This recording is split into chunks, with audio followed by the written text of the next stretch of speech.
മാവോവാദി വന്യജീവി ഭീഷണിയുള്ള ബൂത്തുകളിൽ പോലീസിൻ്റെയും കേന്ദ്രസേനയുടെയും നേതൃത്വത്തിൽ കനത്ത സുരക്ഷയൊരുക്കും. കർശന സുരക്ഷയോടെയാണ് വോട്ടെടുപ്പ് നടക്കുക. ഭീഷണിയുള്ള പ്രദേശങ്ങളിൽ പ്രത്യേക കേന്ദ്രസേന റൂട്ട് മാർച്ചും നടത്തി. കേളകം പോലീസ് സ്റ്റേഷൻ ഹൗസ് ഓഫീസറുടെ നേതൃത്വത്തിൽ കേളകത്ത് നടത്തിയ റൂട്ട് മാർച്ചിൽ ഇൻഡോ ടിബറ്റൻ ഫോഴ്സ് ഉൾപ്പെടെ 100ഓളം പേർ അണിനിരന്നു.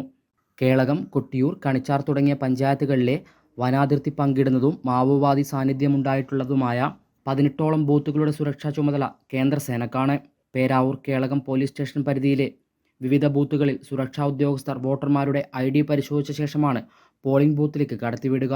ഇതിലേറ്റവും ഏറെ ഭീഷണിയുള്ള 14 ബൂത്തുകൾ കേളകം പോലീസ് സ്റ്റേഷൻ പരിധിയിലാണ്. കേളകം പേരാവൂർ പോലീസ് സ്റ്റേഷൻ പരിധിയിലെ 18 ബൂത്തുകളിൽ ലോക്കൽ പോലീസിൻ്റെയും കേന്ദ്രസേനയുടെയും നേതൃത്വത്തിൽ കർശന സുരക്ഷയോടെയാണ് വോട്ടെടുപ്പ് നടത്തുക. കോളയാട് പഞ്ചായത്തിലെ കൊമ്മേരി, ചെക്കേരി, പെരുവ എന്നിവിടങ്ങളിലെ 4 ബൂത്തുകളിലും കൊട്ടിയൂർ, കേളകം, കണിച്ചാർ പഞ്ചായത്തുകളിലെ ശാന്തിഗിരി, ഏലപ്പീടിക, പൂളക്കുറ്റി, ഓടന്തോട്, കുണ്ടേരി, അടക്കാത്തോട്, മന്നഞ്ചേരി എന്നിവിടങ്ങളിലെ 14 ബൂത്തുകളിലുമാണ് പ്രത്യേക സുരക്ഷ ഒരുക്കുന്നത്. ഹൈവിഷൻ ന്യൂസ്, കേളകം.